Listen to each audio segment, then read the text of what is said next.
A partir do momento que o governo central em Brasília chama às suas mãos um discurso de descriminalização, desprisionização, de abrir as portas do cárcere, como é que eu, governador no estado, vou entregar isso pro governo federal? Por isso que precisa de uma boa discussão para tirar o que é bom desse... Eu gostaria de saber quem foi o gênio da garrafa térmica e baseado em que conhecimento, que faz 4 décadas aproximadas que eu estudo isso, propor como política nacional para 4 anos, e agora tem uma PEC apresentada pelo governo para ele centralizar a política nacional, tirando a autonomia dos estados. O senhor está propondo uma legislação mais dura. Firme. Mas eu pergunto, uma legislação dura, firme, uma nova lei, resolve? A polícia evoluiu mais ou menos no mesmo nível da evolução do crime organizado? Absolutamente. Não. Não por uma razão clara. Está perdendo a guerra de maneira absurda. Como é que você vê isso? O Estado brasileiro está perdendo a guerra e por uma razão simples. O Estado está engessado em garantias constitucionais que não fazem sentido terem sido constitucionalizadas, garantias processuais, que torna tudo nulo, porque passa a ser uma adoração à forma. É o país no mundo ocidental que mais constitucionalizou garantias processuais, como se o problema fosse garantias aos acusados e não às vítimas. A palavra vítima você não encontra protegida na Constituição Federal, mas os direitos dos acusados muitas vezes. Isso significa uma filosofia de Estado e de política criminal, porque a polícia é um reflexo disso. A polícia vai ser um braço do Estado que neste momento é um braço que não está armado ou que não anda par e passo com aquilo que faz o mundo criminoso, que não tem regra, tem dinheiro ilimitado, inclusive, para comprar políticos e pessoas em posições estratégicas no Estado. A luta vai ser sempre assimétrica. Ou o país se conscientiza do grave momento em que vive, ou esse discurso da colombinização, se transformar a Colômbia de 85, da época de Escobar, está às nossas portas, ou está à nossa porta. Só não enxerga quem não quer ver, não é? O que falta para o Estado brasileiro virar um narco-estado e ficar ainda mais refém do crime organizado? Caríssimo Pedro Campos, talvez falte somente a palavra aceitação. Dizer, nós já estamos. É uma questão, a situação assim, ela é simbiótica e é um degradê. Não existe um ponto matemático que se cruza a fronteira. Um país que é o campeão mundial de homicídios em números absolutos, um país que, em contrapartida das 10 maiores economias do mundo, e o Brasil nelas está inserido, é o único que não tem prisão perpétua, conquanto seja o país mais violento, já mostra que o Estado está centralizado na proteção dos direitos dos acusados. Pegue-se agora o plano de política criminal do ministro da Justiça. Eu fiquei escandalizado. É colocar na rua presos e não construir presídios para colocar encarcerados delinquentes. Nós temos muito mais gente que precisa ser preso do que preso que precisa ser solto. Eu nunca vi no mundo ocidental, eu estudo direito comparado, um outro sistema de direito processual que seja, tal como o nosso, centrado nos direitos dos acusados. E isto é uma mensagem fortíssima para eles. Porque se eles se protegem entre si e sabem que pode contar com a proteção do Estado, inclusive constitucional, onde a palavra da vítima é esquecida, ela é tal ponto desprezada que ela não existe na Constituição, o que falta para aquele que tem um potencial e vontade de delinquir passar ao ato? Não falta nada. Vale dizer o seguinte, nós seremos o Estado, o narco-Estado, a partir do momento que compreendamos que a realidade já está aí descrita substantivamente. Basta aceitar a nomenclatura. Tem uma tese hoje sendo discutida de enquadramento de terrorismo para isso que é praticado. O senhor concorda? Absolutamente. A Colômbia o faz assim. Os Estados Unidos, os países que perceberam a seriedade do drama, o fazem assim. E a minha preocupação, caríssimo Mitre, caríssimos participantes da banca, é muito séria. Porque enquanto nós reclamamos uma política contensora das organizações criminosas, da criminalidade avassaladora que toma conta deste país, o Plano Nacional de Política Criminal do governo, portanto, oficial para 2024 a 2027, eu anotei aqui, critica a política repressiva e encarceradora, com endurecimento da legislação penal, criminalização de grupos sociais e maior utilização da prisão. O que pretende o governo? Desprisonização. Eu gostaria de saber quem foi o gênio da garrafa térmica e baseado em que conhecimento, que faz 4 décadas aproximadas que eu estudo isso, que é capaz, neste momento grave de incêndio social da criminalidade, propor como política nacional para 4 anos, e agora tem uma PEC apresentada pelo governo para ele centralizar a política nacional, tirando a autonomia dos estados. Quem teve esta ideia de propor de centralizar ao mesmo tempo que faz um discurso libertador de criminosos, porque prisão não resolve? É como se os departamentos penitenciários, como se o Ministério da Justiça não acreditasse ele próprio no que faz. É como o professor de direito penal que dá aula de direito penal criticando o direito penal. Você não pode comandar a organização dos presídios, a punição no Brasil, a segurança, dizendo que ela não serve, que tem que soltar. Já bastam aqueles que jogam toda a culpa na economia. O problema da maldade humana ele é muito mais complexo do que setorizar na economia, na medicina. E o que cabe ao Ministério da Justiça é construir presídios necessários para atender a demanda nacional. Um detalhe, cada presídio de segurança máxima nacional, federal, custa aproximadamente de 40 a 45 milhões. São 4, né? São apenas 4. O escândalo do INSS, que fala em 5 bilhões, daria para construir centenas. O custo da corrupção anual no Brasil, em torno de 3% do PIB, seria mais ou menos 300 bilhões. Fiz os cálculos. Presídios de segurança máxima seriam construídos em torno de 7.500 presídios. Nós temos 5. Mas não é uma piada de mau gosto? É. Agora, doutor Edilson, isso aí é do ponto de vista do governo. E do ponto de vista da justiça? Como é que faz? Porque a gente pega a lista dos criminosos que estão envolvidos nesses crimes mencionados aqui, já teve passagem, já ficou preso, recebeu benefício e está na rua. Como é que está na rua de novo? Pedro, volto à natureza humana. Pode ser presidente, pode ser vereador, pode só ser eleitor, homem ou mulher. Quando o nosso pelo está em jogo, todos somos da mesma religião. Os ministros ameaçados responderam com firmeza porque mudaram o discurso na busca de autoproteção. O STJ tem uma linha chamada garantista. Coloque agora medo neles. Em 3 tempos muda a linha. O mesmo homem, com todas as suas virtudes e vícios. É porque quando nós estamos nas esferas mais altas do poder, nós temos uma estrutura, um aparato de segurança que o pobre não tem. E o discurso fica fácil. Colocamos gravata, ficamos perfumados e o pobre não tem. O pobre é exposto à violência e estes que estão em cima estão aliados da violência. Eles não sentem receio. O grau de empatia é muito menor. Pode-se fazer um discurso lindo, cosmético, de proteção às garantias, quando foram todas as garantias cidadãs sequestradas pela criminalidade.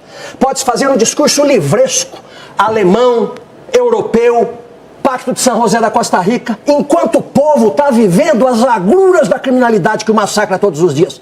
Socorrer-se de quem? Vivemos em São Paulo, os Jardins era uma ilha de excelência até pouco tempo atrás. Era uma Dinamarca, não tinha crime. 2 ou 3 anos. Quem não foi assaltado lá é uma questão de tempo verbal, vai ser. Não é só furto, já assalto à mão armada. O Brasil está pegando fogo nisso, mas mascaram-se os números, maquiam-se as estatísticas, vem-se com belos discursos e, claro, dentro de um carro blindado e com segurança, fica um pouco mais difícil de chegar. Mas, doutor, eu pergunto aos dois. O senhor está propondo uma legislação mais dura. Firme. Mas eu pergunto, uma legislação dura, firme, uma nova lei, resolve?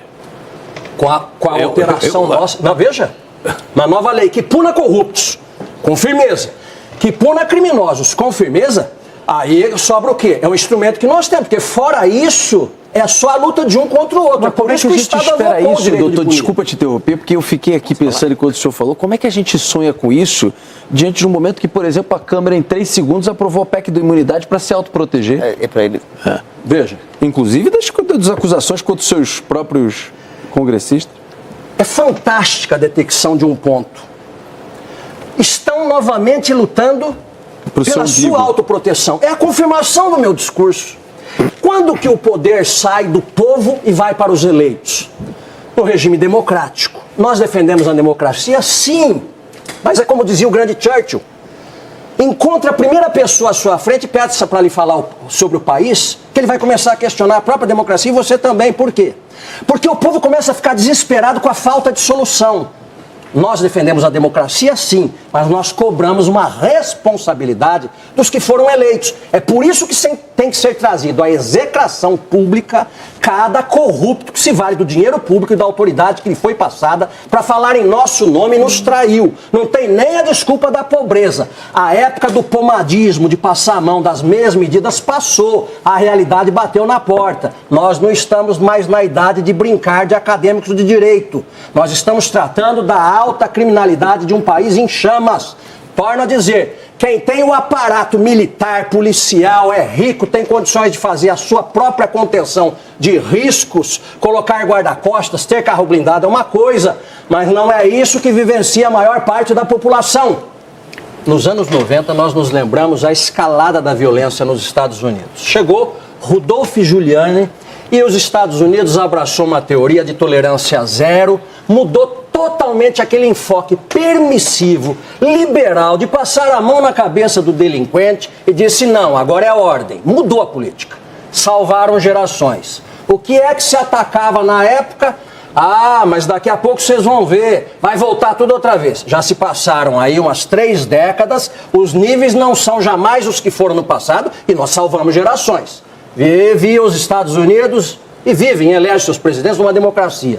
Você tem Bukele hoje, que resolveu o problema. Até quando resolveu, não sei. Num regime mais forte, mais duro. Mas o seu povo o elegeu, o reelege e diz, é isso que eu preciso, é isso que eu chamo de democracia, você chama o que quiser. Eu quero segurança, eu quero poder trabalhar e voltar para casa, quero encontrar minha família.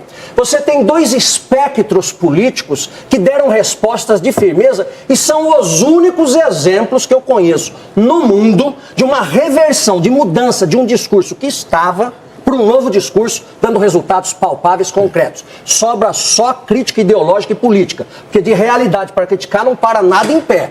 Eu pergunto, na democracia brasileira não tem nenhuma resposta que os nossos poderes possam dar? O judiciário na sua cúpula, com mais firmeza. O executivo e o legislativo com mais leis, com uma implementação de uma política criminal mais dura. Do que tudo isso que nós temos visto até agora, vamos continuar afundando? É possível chegar mais baixo? Bom, mas a solução, evidentemente, tem que ser encontrada e deve ser encontrada pelo dentro diálogo, da democracia. Na democracia. Porque esse exemplo aí do Bukele, eu não sei se ele serve. Não, eu acho que não. O exemplo do Bukele foi para mostrar que duas Sim, mas então é só a questão da segurança do jeito dele. Ele trouxe. Porque o sistema lá... É o que estamos caminhando eu até como para o Brasil. Homens maduros, eu olho para El Salvador, homens maduros que nós somos, nós já entendemos que a população... Essa é uma preocupação que eu gostaria de deixar registrado. O drama do Brasil hoje, número 1, chama-se segurança pública. E esta é a razão pela qual o brasileiro começa a abrir mão de pressupostos democráticos. Aí é perigoso. Exatamente, porque ele não vê aquele que ele elegeu dar a segurança que ele necessita. Mas é que nem essa questão de muitas vezes nas ruas você ter aquela coisa de o cara querer resolver na própria mão. Ele começa, o cara vai lá, assalta uma vez, 2 vezes, aí é solto, como a doutora Ivana falou, é solto pela porta da frente, audiência de custódia. Exercício arbitrário das próprias volta pra roubar na casa dele, aí o cara resolve, que é uma maluquice, tá errado, mas ele resolve querer na própria mão, junta 5, 10, pega o cara de porrada, amarra não sei o quê, mata por... Mas para que existe o Estado, né? Se não é para dar para a gente a segurança mínima? Claro. No passado a gente mesmo resolvia. O Estado não cumpre mais o seu papel, vai voltar agora a luta de um contra o outro? É isso que o Estado quer? É anarquia, né? O Estado precisa exercer o monopólio legítimo da força física. Isso está na base da declaração. É a nossa aspiração. De todos os teóricos da teoria geral do Estado. E, a principal função do Estado é a segurança pública. É lógico. O Estado existe para isso, para garantir a segurança pública, e não está garantido. Todos os demais direitos decorrem do direito de viver. A partir do momento que você morre por homicídio, num país que é o campeão mundial de homicídio, em números absolutos, a coisa está clara, bate à nossa vista e a gente está fazendo que não vê. Essa proposta do governo é uma proposta que tem lá uma introdução que foi criticada aqui e tal, e de fato ela é discutível e tal.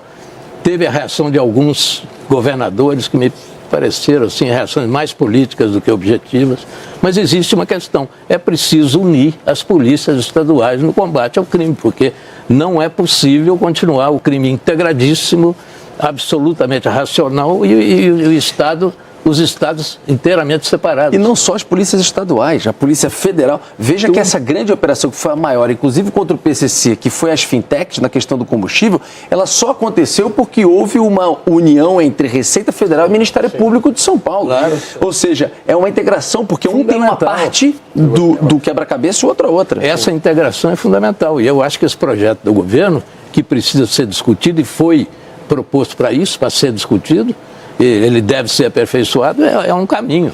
Eu acho que a rejeição pura e simples disso não resolve, não é a solução. Isso. O problema é o comando ideológico previsto na PEC, que retira a competência concorrente dos estados. Não, isso não pode. Não pode. Como é que nós vamos comparar, por exemplo, os índices? Está na PEC. Como é que nós vamos comparar os índices da criminalidade hoje de Goiás, para a gente falar, um governador que tem batido firme, com outro estado que o crime avançou? Não vou ficar discutindo política, eu vou dizer, cada estado, com cada cidadão do Brasil, do seu estado membro, quer cobrar do seu governo, e não pensar em Brasília, que está tão distante, cobrar do governo uma atuação firme na segurança pública. A partir do momento que o governo central em Brasília chama às suas mãos um discurso de descriminalização, desprisionização, de abrir as portas do cárcere, como é que eu, governador no estado, vou entregar isso para o governo federal? É por isso que precisa uma boa discussão para tirar o que é bom desse... Isso foi retirado. É isso, doutor Ivana. Tá perfeito. Foi retirado. Perfeito. A volta do Ministério da Segurança Pública pode ajudar nesse processo todo que nós estamos tratando aqui? Pode, mas a pergunta mais inteligente do que um órgão é: quem estará no comando? Nós temos o Ministério da Justiça também. O que é que se propõe? Desencarceramento definitivamente não faz parte da minha pauta. Eu não compreendo isso como lógico. E eu sou um estudante do que se passa no mundo. Eu pergunto porque no governo Temer foi criado o Ministério da Segurança Pública. E depois, no governo Bolsonaro, nós colhemos bons resultados na área da segurança e se atribuía até ao Bolsonaro, mas as autoridades especialistas no assunto diziam o seguinte: isso aqui é um trabalho que começou lá atrás com o Ministério da Segurança Pública e agora nós estamos colhendo esses números de redução de homicídio e tudo mais. O Ministério deixou de existir ali e continua não existindo atualmente. Né? E o Ministério hoje voltou a ser o Ministério da Justiça. Eu me lembro, e é muito válida essa ideia do Ministério da Segurança, desde que se volte o nome em homem, né? O nome é homem, o nome é um presságio, diziam os latinos. Quando você fala no Ministério de Segurança, desde que corresponda o rótulo à coisa, porque, por exemplo, veio o pacote anticrime, que é tudo menos o combate ao crime. O rótulo não corresponde à essência. Logo, eu devo dizer uma coisa: é preciso a palavra sendo verbalizada e a conduta ou a política sendo implementada juntamente a ela. Se nós nos lembrarmos do governo anterior, entrou um discurso muito firme no seu início e o mundo criminoso entendeu que era um recado e refluiu. Começo do governo anterior mostrou claramente como o bandido respeita voz firme de combate à criminalidade.